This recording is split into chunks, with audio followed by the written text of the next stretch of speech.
रहते हैं, हमेशा सोचते रहते कि हमारे साथ ऐसा क्यों होता। तो एक बार जरूर सुने, आप कभी दुखी ही नहीं रहोगे। एक समय एक गांव में गौतम बुद्ध आकर शरण लिए हुए थे।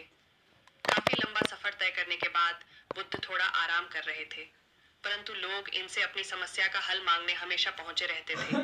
ऐसे में जहां भी वह रुकते, वहां लोग लंबी कतार में जमा हो जाते और उनको अपनी समस्या बताते और बुद्ध उसका समाधान करते। उसी गांव में एक सड़क के किनारे पर एक भिखारी बैठा करता।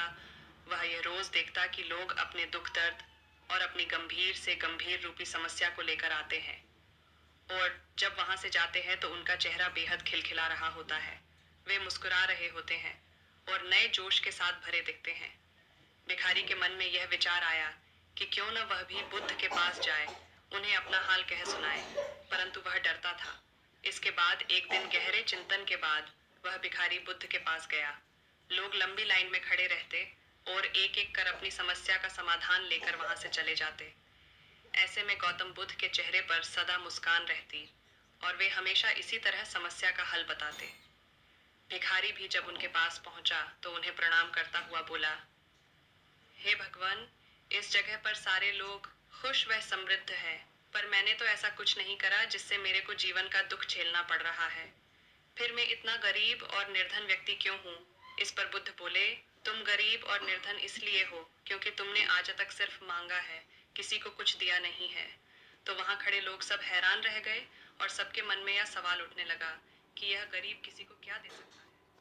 इस पर गरीब भिखारी ने बोला कि भगवान, मैं खुद भीख मांगकर गुजारा करता हूँ, भला मैं किसी को क्या दे सकता हूँ। भगवान बुद्ध थोड़ी देर चुप रहे, फिर चुप्पी तोड़कर बोले कि तुम्हारे पास बहुत कुछ है।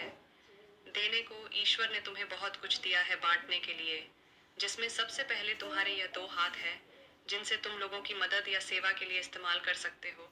तुम्हारे पास मुस्कुराहट है, जिसे देकर तुम दूसरों में नई ऊर्जा का संचार कर सकते हो। मुंह से दो मीठी बातें बोल सकते हो। ईश्वर ने जिसको यह तीन चीजें दी हैं, उसको कभी कोई निर्धन और दुखी नहीं कर सकता है। निर्धन होने का विचार तो सिर्फ हमारे मन में पनपता है।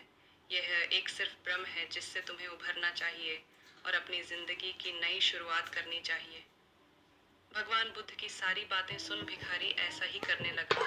कुछ दिनों में उसे रोजगार मिल गया और वह खुशी खुशी रहने लग गया।